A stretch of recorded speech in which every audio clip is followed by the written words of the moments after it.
सत्याचा आवाज, खोट्याला चोप देणार. आपण पाहत आहात जनशक्ती लाईव्ह न्यूज. निर्भीड बातम्या, निडर पत्रकारिता. जत तालुक्यात नुकत्याच झालेल्या अतिवृष्टीमुळे शेतपिके व जमिनीचे मोठ्या प्रमाणावर नुकसान झाले आहे. या नुकसानीचे पंचनामे पूर्ण होऊनही अद्याप शेतकऱ्यांना शासनाकडून नुकसान भरपाई मिळालेली नसल्याने तीव्र नाराजी व्यक्त होत आहे.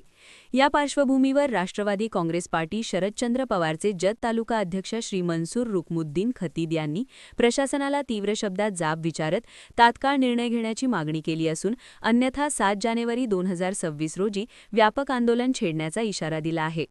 माना प्रांत अधिकारी जत विभाग यांना दिलेल्या निवेदनात खतीब यांनी नमूद केले आहे की अतिवृष्टीमुळे झालेल्या नुकसानीचे मोठ्या प्रमाणावर पंचनामे झाले असतानाही अनेक शेतकरी आजतागायत मदतीपासून वंचित आहेत.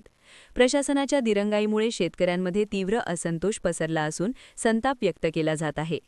निवेदनात प्रशासनाकडे मंडलनिहाय पंचनाम्यांची यादी, प्रत्यक्ष नुकसान भरपाई मिळालेल्या शेतकऱ्यांचा तपशील तसेच प्रलंबित अर्जांची संख्या तात्काळ जाहीर करण्याची मागणी करण्यात आली आहे.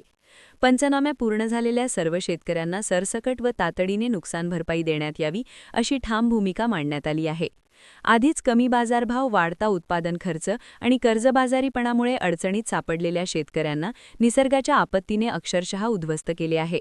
अशा परिस्थितीत शासनाकडून वेळेवर मदत न मिळणे म्हणजे शेतकऱ्यांवर अन्याय असल्याचे खतीब यांनी स्पष्ट केले. तात्काळ निर्णय न झाल्यास दिनांक 7 जानेवारी 2026 रोजी सकाळी 10 वाजता डफळापूर बसस्थानक, संख येथील तहसील कार्यालयासमोर धरणे आंदोलन करण्यात येईल. तसेच जत सांगली रस्त्यावर रास्ता रोको आंदोलन छेडण्यात येणार असल्याचा स्पष्ट इशारा देण्यात आला आहे. या आंदोलनात राष्ट्रवादी काँग्रेस पार्टी शरदचंद्र पवारसह जत तालुक्यातील शेतकरी मोठ्या संख्येने सहभागी होणार आहेत. दरम्यान या आंदोलनातून कायदा व सुव्यवस्थेचा प्रश्न निर्माण झाल्यास त्याची सर्वस्वी जबाबदारी शासन व प्रशासनावर राहील असेही निवेदनात नमूद करण्यात आले आहे.